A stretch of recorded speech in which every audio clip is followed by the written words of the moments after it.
Hello dear students, last video ನಿಮಗೆ complete ಆಗಿ KCET 2024 ಗೆ ಯಾವ ತರ ಅಪ್ಲಿಕೇಶನ್ ಹಾಕಬೇಕು ಮತ್ತೆ ಸ್ಟೆಪ್ ಬೈ ಸ್ಟೆಪ್ ಎಲ್ಲಾನು ಎಕ್ಸ್ಪ್ಲೈನ್ ಮಾಡ್ತಾ ಬಂದಿದ್ದೀನಿ. ಸೊ ಅಂದಾಗ್ಯೂ ಕೂಡ ಸ್ವಲ್ಪ ಜನಕ್ಕೆ ಡೌಟ್ಸ್ ಇದೆ ಅಬೌಟ್ ದಿ ಸರ್ಟಿಫಿಕೇಟ್ಸ್, ಯಾವ ತರ ಅಪ್ಲೋಡ್ ಮಾಡಬೇಕು, ಯಾವ ಸರ್ಟಿಫಿಕೇಟ್ಸ್ ನ ಅಪ್ಲೋಡ್ ಮಾಡಬೇಕು, ಯಾವ ಫಾರ್ಮ್ಯಾಟ್ ಅಲ್ಲಿ ಇರಬೇಕು ಅಂತ. ಸೊ ನಾನು ನೀವೇನ್ ಕಮೆಂಟ್ ಅಲ್ಲಿ ಕಮೆಂಟ್ಸ್ ಮಾಡಿದಿರಾ, ಸೊ ಆ ತುಂಬಾ ಡೌಟ್ಸ್ ಗಳು ಏನಿದೆ ಆ ಡೌಟ್ಸ್ ಗಳನ್ನ ತಗೊಂಡು ನಾನು ಈ ವಿಡಿಯೋ ಮಾಡ್ತಾ ಇದ್ದೀನಿ. ಸೊ ಅದರಲ್ಲಿ ಮೊದಲನೇ ಡೌಟ್ ಬಂದ್ಬಿಟ್ಟು ನಿಮ್ಗೆ ಈ ರೂರಲ್ ಸರ್ಟಿಫಿಕೇಟ್ ಮತ್ತೆ ಕನ್ನಡ ಮೀಡಿಯಂ ಸರ್ಟಿಫಿಕೇಟ್ ಗೆ BO ಸೈನ್ ಬೇಕಾ ಅಂತ ತುಂಬಾ ಜನ ಕೇಳ್ತಾ ಇದ್ದೀರಾ. ಸೊ ಇದಕ್ಕೆ ಉತ್ತರ ಬಂದ್ಬಿಟ್ಟು ಬೇಕೇ ಬೇಕು. ಓಕೆನಾ? ಸೊ ಇದಕ್ಕೆ ಉತ್ತರ ಬಂದ್ಬಿಟ್ಟು ಬೇಕು. ನೀವು ರೂರಲ್ ಸರ್ಟಿಫಿಕೇಟ್ ಮತ್ತೆ ಕನ್ನಡ ಮೀಡಿಯಂ ಸರ್ಟಿಫಿಕೇಟ್ಸ್ ಗೆ ನೀವು BO ಸೈನ್ ಮಾಡಿಸ್ಕೊಳ್ಳೇಬೇಕಾಗತ್ತೆ. ಯಾವ್ದಾದ್ರು ಒಂದು ಬುಕ್ ಸ್ಟೋರ್ ಹೋಗಿ ಇದು ಫಾರ್ಮ್ಯಾಟ್ ಸಿಗುತ್ತೆ, ರೂರಲ್ ಸರ್ಟಿಫಿಕೇಟ್ ಮತ್ತೆ ಕನ್ನಡ ಮೀಡಿಯಂ ಸರ್ಟಿಫಿಕೇಟ್. ಸೊ ಇದನ್ನ ನೀವು ತಗೊಂಡು ಹೋಗ್ಬಿಟ್ಟು ನೀವು ಯಾವ ಸ್ಕೂಲ್ ಅಲ್ಲಿ ಓದಿದ್ದೀರಾ ಆ ಸ್ಕೂಲ್ ಹೆಡ್ ಮಾಸ್ಟರ್ ಹತ್ರ ಸೈನ್ ಹಾಕ್ಸ್ಬೇಕು ಫಸ್ಟ್ ಆಫ್ ಆಲ್. ಓಕೆನಾ? ಸೊ ಆ ಪರ್ಟಿಕ್ಯುಲರ್ಸ್ ನೆಲ್ಲ ಅವರೇ ಫಿಲ್ ಮಾಡ್ತಾರೆ.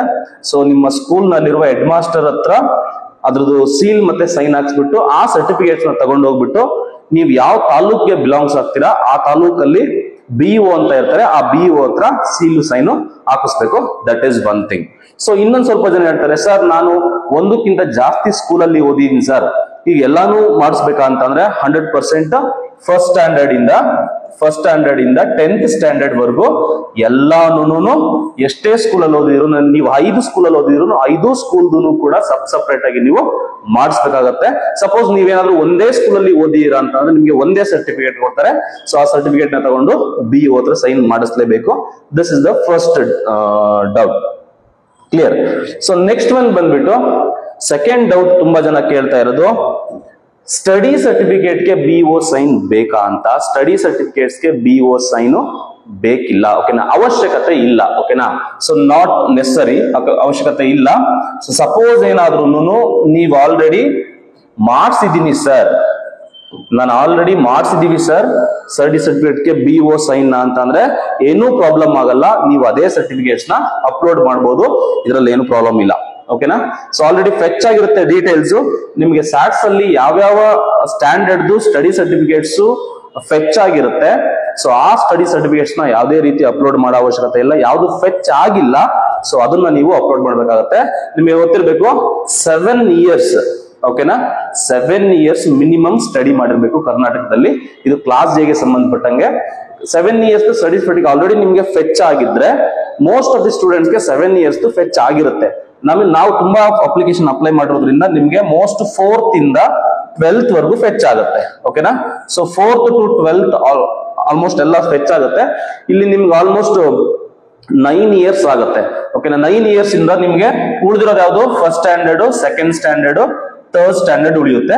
ಈ ಸರ್ಟಿಫಿಕೇಟ್ಸ್ ನೀವು ಅಪ್ಲೋಡ್ ಮಾಡಿದ್ರು ಮಾಡ್ಬೋದು, ಮಾಡದೇ ಇದ್ರು ಕೂಡ ನಡೆಯುತ್ತೆ. ಮಿನಿಮಮ್ 7 ಇಯರ್ಸ್ ಫೆಚ್ ಆಗಿರ್ಬೇಕು. ಸಪೋಸ್ ಸ್ಯಾಟ್ಸ್ ಅಲ್ಲಿ ನಮ್ ಯಾವುದೇ ಸ್ಟ್ಯಾಂಡರ್ಡ್ಸ್ ಯಾವುದೇ ಇದು ಫೆಚ್ ಆಗಿಲ್ಲ ಅಂತಂದ್ರೆ ನೀವು ಎಲ್ಲ ಮಿನಿಮಮ್ 7 ಇಯರ್ಸ್ ನೀವು ಅಪ್ಲೋಡ್ ಮಾಡ್ಲೇಬೇಕಾಗುತ್ತೆ. ಪ್ರೊವೈಡೆಡ್ ಅದರಲ್ಲಿ 10th ಮತ್ತೆ ಅಥವಾ 12th ಕಂಪಲ್ಸರಿ, ಎರಡರಲ್ಲಿ ಒಂದನ್ನ ನೀವು ಅಪ್ಲೋಡ್ ಮಾಡ್ಲೇಬೇಕಾಗತ್ತೆ. ಫೆಚ್ ಆಗಿಲ್ಲ ಅಂತಂದ್ರೆ ಮೋಸ್ಟ್ ಆಫ್ ದಿ ಸ್ಟೂಡೆಂಟ್ಸ್ ಗೆ ಫೆಚ್ ಆಗಿರುತ್ತೆ, ಅದರಲ್ಲಿ ಏನು ಡೌಟ್ ಇಲ್ಲ. ಕ್ಲಿಯರ್ ಆಯ್ತಲ್ವಾ? ನೆಕ್ಸ್ಟ್ ಡೌಟ್ ಬಂದ್ಬಿಟ್ಟು first standard to 10th standard, ಅದೇ ನಾವು ಈಗಲೇ ಹೇಳಿದಾಗೆ first standard to 10th standard upload ಮಾಡ್ಲೇಬೇಕಾ ಅಂತ ಅಂದ್ರೆ ಅಪ್ಲೋಡ್ ಮಾಡೋ ಅವಶ್ಯಕತೆ ಇಲ್ಲ. ಸಪೋಸ್ ನೋಡಿ, ನಿಮ್ದು ಸ್ಯಾಟ್ಸ್ ಡೀಟೈಲ್ ಎಲ್ಲಿಂದ ಫೆಚ್ ಆಗಿದೆ ಅನ್ನೋದ್ರ ಮೇಲೆ ಇದು ಡಿಪೆಂಡ್ ಆಗುತ್ತೆ. ನಿಮ್ದು ಸಪೋಸ್ 3rd ಇಂದ ಮೋಸ್ಟ್ ಆಫ್ ದಿ ಸ್ಟೂಡೆಂಟ್ಸ್ ಗೆ 7 ಇಯರ್ಸ್ ಫೆಚ್ ಆಗಿರುತ್ತೆ. ಫೆಚ್ ಆಗಿಲ್ಲ ಅಂತಂದ್ರೆ ನೀವು ಮಾಡ್ಲೇಬೇಕಾಗುತ್ತೆ. First standard to 10th standard upload ಮಾಡ್ಬೇಕಂತಂದ್ರೆ ಅವಶ್ಯಕತೆ ಇಲ್ಲ. ನಿಮ್ಗೆ ಮಿನಿಮಮ್ 7 ಇಯರ್ಸ್ ಫೆಚ್ ಆಗಿದ್ರೆ ಅಪ್ಲೋಡ್ ಮಾಡೋ ಅವಶ್ಯಕತೆ ಇಲ್ಲ. ಫೆಚ್ ಆಗಿಲ್ಲ ಅಂತಂದ್ರೆ ಡೆಫಿನೆಟ್ಲಿ ನೀವು ಅಪ್ಲೋಡ್ ಮಾಡ್ಲೇಬೇಕಾಗುತ್ತೆ. ಸೊ ಕ್ಲಿಯರ್ ಆಯ್ತಲ್ವಾ? ನೆಕ್ಸ್ಟ್ ಕ್ವಶನ್ ಬಂದ್ಬಿಟ್ಟು ಬ್ಯಾಂಕ್ ಡೀಟೇಲ್ಸ್ ಬಗ್ಗೆ ಹೇಳಿ ಸರ್ ಅಂತ ಹೇಳ್ತಾರೆ. ಬ್ಯಾಂಕ್ ಡೀಟೇಲ್ಸ್ ಯಾರ್ದು ಅಪ್ಲೋಡ್ ಮಾಡ್ಬೇಕು? ನಾವು ಪೇರೆಂಟ್ಸ್ ಅಪ್ಲೋಡ್ ಮಾಡ್ಬೇಕಾ, ನಮ್ದೇ ಅಪ್ಲೋಡ್ ಮಾಡ್ಬೇಕಾ ಅಂತ ತುಂಬಾ ಜನ ಕೇಳ್ತಾ ಇದ್ದೀರಾ. ಯಾರ್ದು ಬೇಕಾದ್ರೂ ಅಪ್ಲೋಡ್ ಮಾಡ್ಬೋದು.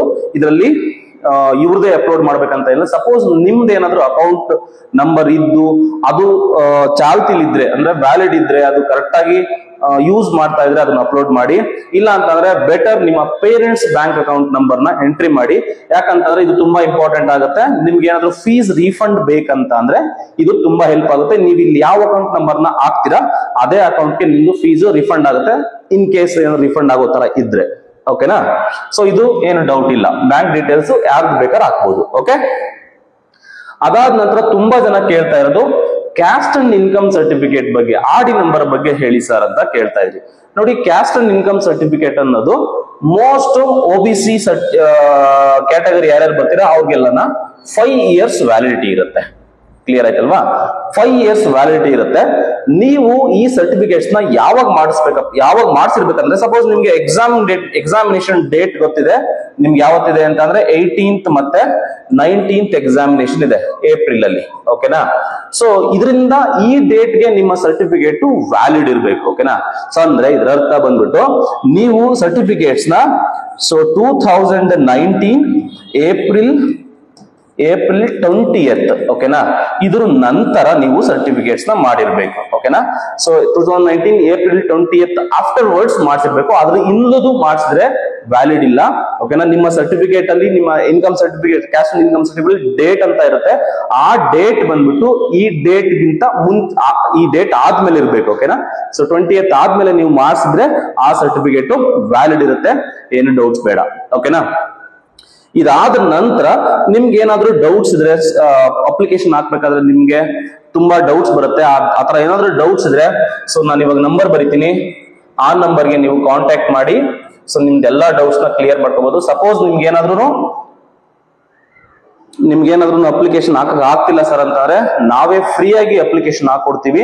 ಸೊ ಈ ನಂಬರ್ಗೆ ಕಾಂಟ್ಯಾಕ್ಟ್ ಮಾಡಿ. ಸೊ ಇನ್ನ ನಂಬರ್ ಏನಪ್ಪಾ ಅಂತಂದ್ರೆ 9888050502. ಸೊ ಈ ಎರಡು ನಂಬರ್ ಅಲ್ಲಿ ಯಾವ್ದಾದ್ರು ಒಂದು ನಂಬರ್ಗೆ ಕಾಂಟ್ಯಾಕ್ಟ್ ಮಾಡಿ, ವಾಟ್ಸ್ಆಪ್ ಮಾಡಿ, ಕಾಲ್ ಮಾಡಕ್ ಹೋಗ್ಬೇಡಿ. ಆ ನಂಬರ್ಗೆ ಕಾಂಟ್ಯಾಕ್ಟ್ ಮಾಡಿದ್ರೆ ನಿಮ್ ಡೀಟೇಲ್ಸ್ ಎಲ್ಲ ಕಳ್ಸಿಕೊಟ್ರೆ ನಾವೇ ಫ್ರೀ ಆಗಿ ಅಪ್ಲಿಕೇಶನ್ ಹಾಕಿ ನಿಮ್ಗೆ ಪ್ರಿಂಟ್ ಔಟ್ ತೆಗೆದು ಕೊಡ್ತೀವಿ. ಓಕೆನಾ? ಸೊ ನಿಮ್ಗೆ ಫ್ರೀ ಗೈಡೆನ್ಸ್ ಕೂಡ ಇರುತ್ತೆ. ಯಾವುದೇ ರೀತಿ ಟಿಲ್ ದ ಕೌನ್ಸಿಲಿಂಗ್ ನಿಮ್ಗೆ ಫ್ರೀ ಗೈಡೆನ್ಸ್ ಪ್ರೊವೈಡ್ ಮಾಡ್ತಾ ಇದೀವಿ. ನಿಮ್ಗೆ ಇದ್ರಲ್ಲಿ ಯಾವುದೇ ರೀತಿ ಚಾರ್ಜ್ ಇಲ್ಲ. ತುಂಬಾ ಜನ ಚಾರ್ಜ್ ಮಾಡ್ತಿದ್ದಾರೆ. ಸೊ ನಾವ್ ಇದಕ್ಕೆ ಫ್ರೀ ಗೈಡೆನ್ಸ್ ಕೊಡ್ತೀವಿ. ಅಂದ್ರೆ ನೀವು ಕೌನ್ಸಿಲಿಂಗ್ ಟೈಮ್ ಅಲ್ಲಿ ಆಪ್ಷನ್ ಎಂಟ್ರಿ ಯಾವ ತರ ಮಾಡ್ಬೇಕು, ಯಾವ್ಯಾವ ನಿಮ್ಮ ರ್ಯಾಂಕಿಂಗ್ ತಕ್ಕನಂಗೆ ನಮ್ಗೆ ಯಾವ ಕಾಲೇಜ್ ಸಿಗುತ್ತೆ, ಇದ್ರ ಬಗ್ಗೆ ಎಲ್ಲಾನು ಕೂಡ ನಾವು ಸೊ ಫ್ರೀ ಆಗಿ ನಿಮ್ಗೆ ಗೈಡ್ ಮಾಡ್ತಾ ಹೋಗ್ತೀವಿ. ಸೊ ವಾಟ್ಸ್ಆಪ್ ಮಾಡಿ ಈ ಎರಡು ನಂಬರ್ಗೆ. ಓಕೆನಾ? ಸೊ ಇದೇ ತರ ಅಪ್ಡೇಟ್ಗೋಸ್ಕರ ನಮ್ಮ ಚಾನಲ್ ಸಬ್ಸ್ಕ್ರೈಬ್ ಮಾಡಿ. Thank you so much.